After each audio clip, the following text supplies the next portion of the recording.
नमस्ते प्यारे बच्चों। चलो आज हम सब मिलकर एक बहुत ही मजेदार टॉपिक को समझते हैं। कभी सोचा है कि हमारा इतना बड़ा जो राज्य है, हमारा स्टेट, उसे आखिर चलाता कौन है? ये तो एक बहुत बड़े सीक्रेट जैसा लगता है ना? तो आज हम इसी सीक्रेट को मिलकर खोलने वाले हैं। तैयार हो सब? चलो शुरू करते हैं। तो सबसे पहला और सबसे जरूरी सवाल यही है कि हमारे राज्य को चलाता कौन है? ये सवाल सुनने में तो बड़ा आसान सा लगता है, पर इसका जवाब बड़ा ही दिलचस्प है। चलो साथ में पता लगाते हैं। देखो, हर राज्य में ना जैसे किसी कहानी में दो हीरो होते हैं, ठीक वैसे ही दो बड़े लीडर होते हैं। एक तरह से कह सकते हैं कि ये राज्य को चलाने वाले दो सबसे जरूरी लोग हैं। अब ये कौन हैं और ये क्या करते हैं, चलो आगे देखते हैं। तो ये हैं हमारे दो प्रमुख लीडर।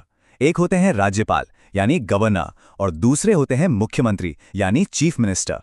अब यहाँ एक बहुत मजेदार बात है। राज्यपाल जी को कहते हैं संवैधानिक प्रमुख, जिसका मतलब होता है नाम के प्रमुख, और मुख्यमंत्री जी होते हैं वास्तविक प्रमुख, मतलब असली प्रमुख। इसको ऐसे समझो जैसे हमारे स्कूल में प्रिंसिपल सर या मैम होते हैं, वो पूरे स्कूल के हेड हैं, उनका नाम सबसे ऊपर आता है ना? तो वो हुए राज्यपाल की तरह। लेकिन हमारी जो क्रिकेट टीम का कैप्टन होता है, जो मैदान पर असली फैसले लेता है और टीम को जिताने की कोशिश करता है, वो हुआ मुख्यमंत्री की तरह। समझ आया? असली पावर टीम कैप्टन यानी मुख्यमंत्री के पास ही होती है।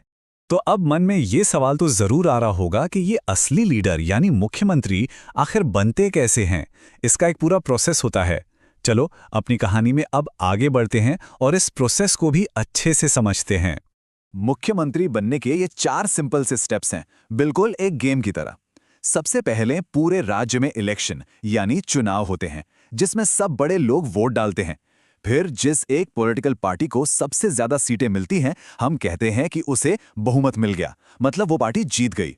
इसके बाद राज्यपाल जी जीतने वाली पार्टी के सबसे बड़े लीडर को बुलाते हैं और आखिर में वो लीडर सबके सामने मुख्यमंत्री बनने की शपथ लेता है, यानी एक वादा करता है कि वो राज्य के लिए पूरी ईमानदारी से काम करेगा। और बस इस तरह वो हमारे राज्य के मुख्यमंत्री बन जाते हैं। अभी अभी हमने एक नया शब्द यूज किया, बहुमत।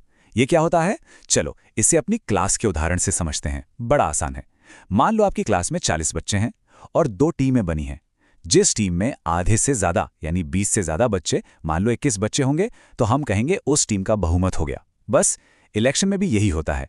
जिस पार्टी को आधे से ज्यादा सीटें मिल जाती हैं, उसे बहुमत मिल जाता है। अच्छा, अब देखो, मुख्यमंत्री टीम के कैप्टन तो बन गए, लेकिन कोई भी कैप्टन अकेले पूरा मैच जीत सकता है क्या? नहीं ना, उसे एक अच्छी टीम चाहिए होती है। तो मुख्यमंत्री जी के पास भी एक सुपर टीम होती है, जो राज्य चलाने में उनकी मदद करती है। इस टीम को हम कहते हैं मंत्री परिषद। और सबसे अच्छी बात यह है कि हमारे कैप्टन यानी मुख्यमंत्री अपनी ये टीम खुद चुनते हैं। वो अपनी पार्टी के सबसे काबिल लोगों को चुनकर मंत्री बनाते हैं। वो एक लिस्ट बनाते हैं और राज्यपाल जी को दे देते हैं। फिर राज्यपाल जी उन सब लोगों को मंत्री बनने की शपथ दिलाते हैं। एक टीम कैप्टन के तौर पर मुख्यमंत्री के कई जरूरी काम होते हैं। वो अपनी टीम के लिए मंत्री चुनते हैं, फिर सबको अलग अलग काम देते हैं, जिसे विभाग कहते हैं। बिल्कुल वैसे ही जैसे आपके स्कूल में अलग अलग सब्जेक्ट के टीचर होते हैं। कोई मैथ्स पढ़ाता है, कोई साइंस, कोई स्पोर्ट्स सिखाता है। ठीक वैसे ही राज्य में भी शिक्षा मंत्री, खेल मंत्री, स्वास्थ्य मंत्री होते हैं। मुख्यमंत्री इन सब मंत्रियों की मीटिंग लेते हैं, उनके काम को देखते हैं और उनकी मदद भी करते हैं। तो अब टीम भी तैयार है और कैप्टन भी, लेकिन ये टीम मिलकर असल में करती क्या है? मुख्यमंत्री और उनकी टीम के मुख्य काम क्या क्या हैं? चलो अब फटाफट से ये भी जान लेते हैं। मुख्यमंत्री अपनी टीम यानी मंत्री परिषद और राज्यपाल जी के बीच एक पुल की तरह काम करते हैं, एक ब्रिज की तरह। वो सरकार के सभी बड़े फैसलों के बारे में राज्यपाल जी को जानकारी देते हैं। राज्य में कौन बड़े ऑफिसर बनेंगे, इस बारे में भी वो राज्यपाल जी को सलाह देते हैं। विधानसभा को आप राज्य का सबसे बड़ा मीटिंग हॉल समझ सकते हो, जहां सभी चुने हुए नेता बैठकर बातें करते हैं। मुख्यमंत्री उस मीटिंग हॉल में अपनी सरकार के लीडर होते हैं। वो वहां बताते हैं कि उनकी सरकार राज्य के लोगों के लिए क्या क्या अच्छे काम करने की योजना बना रही है। और सबसे जरूरी काम, मुख्यमंत्री पूरे राज्य की जनता के लीडर होते हैं। वो राज्य के विकास के लिए योजनाएं बनाते हैं। सरकार की तरफ से कोई भी जरूरी बात बतानी हो तो वही बताते हैं।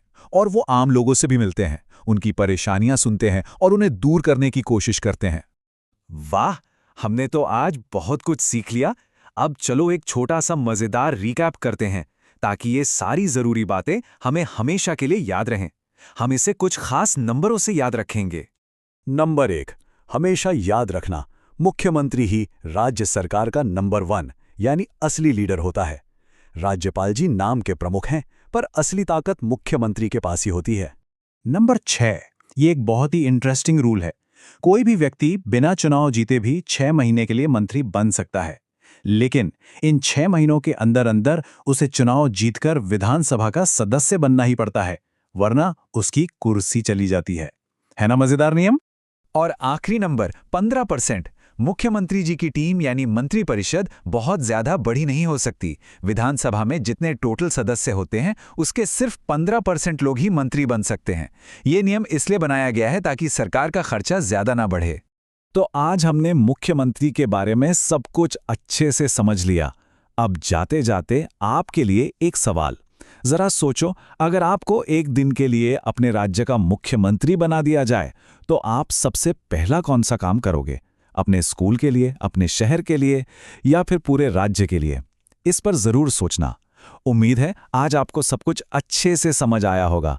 अगली बार फिर मिलेंगे एक और नए टॉपिक के साथ। तब तक के लिए बाय बाय।